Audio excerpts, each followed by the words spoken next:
Everyone, आप देख रहे हैं चैनल इग्नू इन्फो। इग्नू के जुलाई 2024 सेशन के पीएचडी के एडमिशन शुरू हो गए हैं। आज की इस वीडियो में हम देखेंगे इग्नू के अंदर पीएचडी का एडमिशन प्रोसेस कैसा रहता है। तो चलिए स्टार्ट करते हैं वीडियो को। आपको जो ऑफिशियल वेबसाइट है जहां से आपको अप्लाई करना है और प्रोस्पेक्टस रीड करना है, उसका लिंक डिस्क्रिप्शन बॉक्स में मिल जाएगा। सबसे पहले हम अपेंडिक्स 1 में चलते हैं और वहाँ देखते हैं किन किन डिसिप्लिन में इग्नू पीएचडी ऑफर करता है।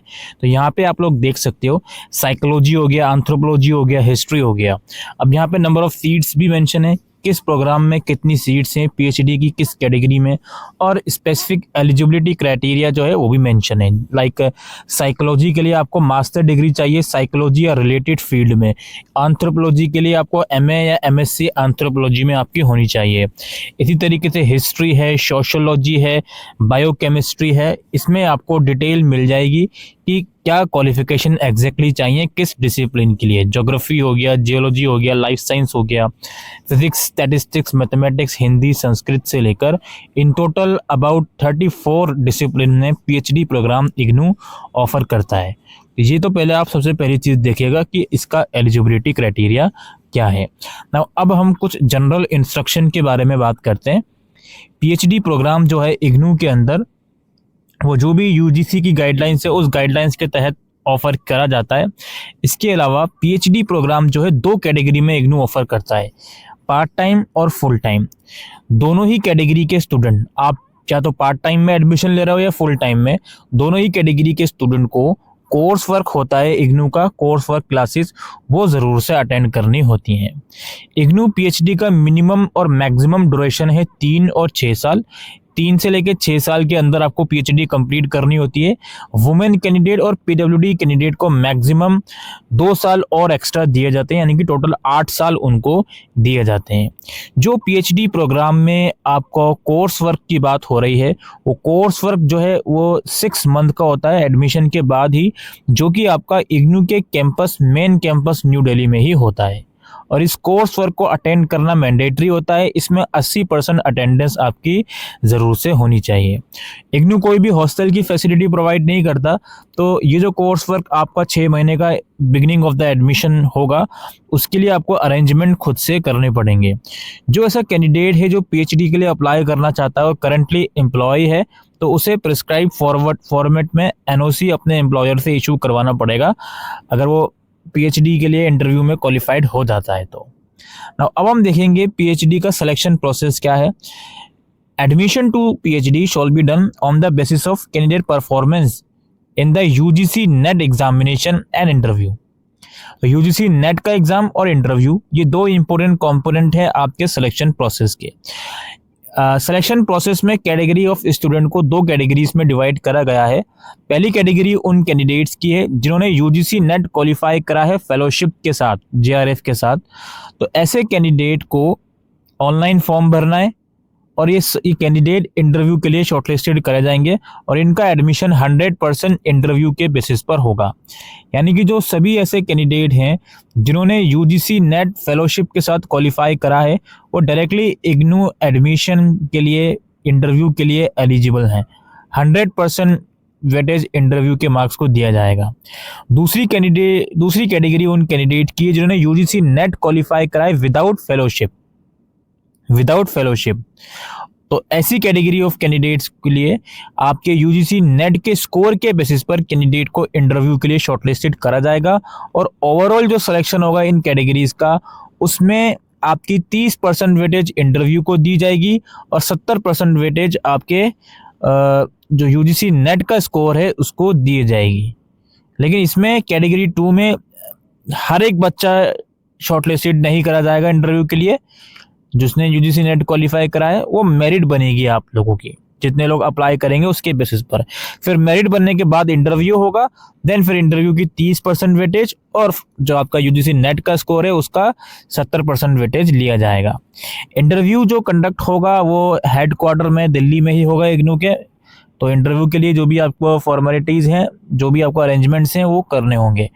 ठीक, interview shawl have comprises 3 component, जिसमें रिसर्च मेथोडोलॉजी है, सब्जेक्ट डोमेन है और कम्युनिकेशन स्किल्स हैं। तो RM रिसर्च मेथोडोलॉजी के 40% वेटेज है, सब्जेक्ट का भी 40% और 20% वेटेज इंटरव्यू में कम्युनिकेशन का है। कैंडिडेट आर रिक्वायर्ड, इसमें बताया जा रहा है कि इंटरव्यू के टाइम पर आप अपना ओरिजिनल आइडेंटिटी प्रूफ लेकर जाओगे और जो भी आपका इंटरव्यू हो जाएगा उसके बाद फिर कॉमन मेरिट लिस्ट आएगी, जिसमें जो भी सिलेक्शन इग्नू की तरफ से करे जाएंगे PhD के लिए उसकी लिस्ट आएगी। वो जो लिस्ट है वो ऑफिशियल वेबसाइट पर आएगी इग्नू के लिए, कोई इसके लिए सेपरेट इंटीमेशन इग्नू की तरफ से आपको नहीं भेजा जाएगा। तो इसलिए आपसे रिक्वेस्ट है कि इंटरव्यू के बाद जो ऑफिशियल वेबसाइट्स वगैरह हैं इग्नू की वो ज़रूर से चेक करते रहें, और जो फाइनल ऑफर लेटर है वो जो कैंडिडेट सेलेक्टेड होंगे उन्हीं को भेजा जाएगा। तो ये सिलेक्शन प्रोसेस है। तो इस बार इग्नू अपना खुद का एंट्रेंस एग्जाम नहीं करवाएगा, कम्प्लीटली UGC नेट के ऊपर निर्भर है, जो कि UGC ने कुछ महीनों पहले गाइडलाइंस भी जारी करी थी अलग अलग यूनिवर्सिटीज़ को कि जो अब एडमिशन है वो हमारे UGC नेट के स्कोर के बेसिस पर ही होंगे। एलिजिबिलिटी कंडीशन क्या कहते हैं ये, पहले ये बोलते हैं, पहला कंडीशन ये है कि देखो आपने अगर 4 साल की बैचलर डिग्री करी है तो उसके साथ आपका 1 साल या 2 सेमेस्टर का मास्टर्स होना चाहिए, या आपने 3 साल की बैचलर डिग्री करी है तो उसके साथ 2 साल का मास्टर डिग्री होनी चाहिए।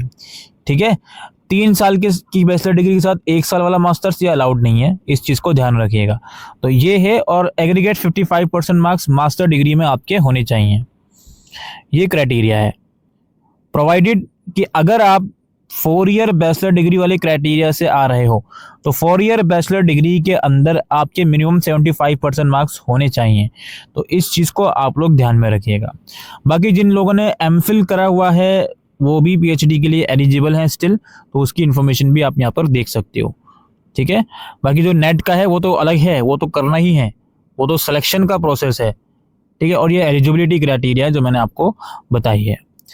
अब यहाँ पे एप्लीकेशन फॉर्म की फीस 1000 रुपये है, जो कि नॉन रिफंडेबल है।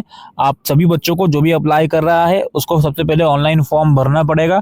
जो भी रिक्वायर्ड डॉक्यूमेंट्स हैं, फी डिटेल है, पर्सनल एकेडमिक डॉक्यूमेंटेशन, वो सब चीज़ें आपको प्रोवाइड करनी पड़ेंगी। ठीक है, देन फिर यहाँ पे अपेंडिक्स 1 स्टार्ट है, जो मैंने आपको भी दिखाया था कि कौन कौन से डिसिप्लिन में आप लोग PhD कर सकते हो। अपेंडिक्स 1 के बाद अपेंडिक्स 2 शुरू हो जाता है, जहाँ पर डिटेल सिलेबस इंटरव्यू का लिखा हुआ है अलग अलग डिसिप्लिन वाइज। तो इस फिर पूरे प्रोस्पेक्टस में वही सब कुछ है, इसे आप लोग रीड आउट कर सकते हो। फिर ये वो वेबसाइट है इग्नू PhD एडमिशन की, रजिस्ट्रेशन फॉर्म की, जहाँ से आपको फॉर्म भरना है। ठीक है, पहले इसको वेबसाइट पर जो इंस्ट्रक्शन लिखी गई हैं ये ज़रूर से रीड आउट कर लीजिएगा। यहाँ मेन्यू के सेक्शन में आप जाओगे तो यहाँ पे आप लोग देख लीजिएगा, पहले न्यू रजिस्ट्रेशन करना है, अपनी बेसिक डिटेल देनी है, उसके बाद लॉगिन करके फॉर्म को कंप्लीट करना है। ठीक है, अच्छा, जो भी डिटेल्स आप तो बिल्कुल केयरफुली प्रोवाइड कीजिएगा। यहाँ पे कोई शेड्यूल अभी मुझे नज़र आ नहीं रहा, प्रोग्राम शेड्यूल पे मैं जाता हूँ तो फिलहाल इंपॉर्टेंट डेट्स अभी आई नहीं है, या फिर मैं यहाँ पे देख लेता हूँ। 30 अक्टूबर को निकले हैं 20 नवंबर तक। हाँ, तो 30 अक्टूबर से 20 नवंबर तक फॉर्म भरे जाएंगे, आई थिंक यही इसका मतलब है। 30 अक्टूबर से 20 नवंबर तक फॉर्म भरे जाएंगे, जहाँ तक हमें समझ में आ रहा है। डॉक्टर ऑफ फिलोसफी म्यूजिक, ये अलग अलग कोर्सेज वाइज है क्या यार, अलग अलग कोर्सेज वाइज भी हो सकता है ये, बट कोई नहीं। PG डिप्लोमा का है ये तो लिंक। डॉक्टर ऑफ फिलोसफी का देखते हैं, 20 नवंबर है। Doctor of philosophy dairy science again 31 अक्टूबर है। डॉक्टर ऑफ फिलोसफी डांस 20 नवंबर है। ज़्यादातर 20 नवंबर है, फाइन आर्ट्स का भी 20 नवंबर है, थिएटर आर्ट्स का भी 20। तो बेसिकली 20 नवंबर आप लास्ट डेट मानकर चलिए, 20 नवंबर से पहले पहले आपको इसका फॉर्म भरना पड़ेगा। ठीक है, तो उम्मीद करता हूँ ये वीडियो आपको यूज़फुल लगी हो, तो वीडियो को शेयर कीजिएगा। Thank you.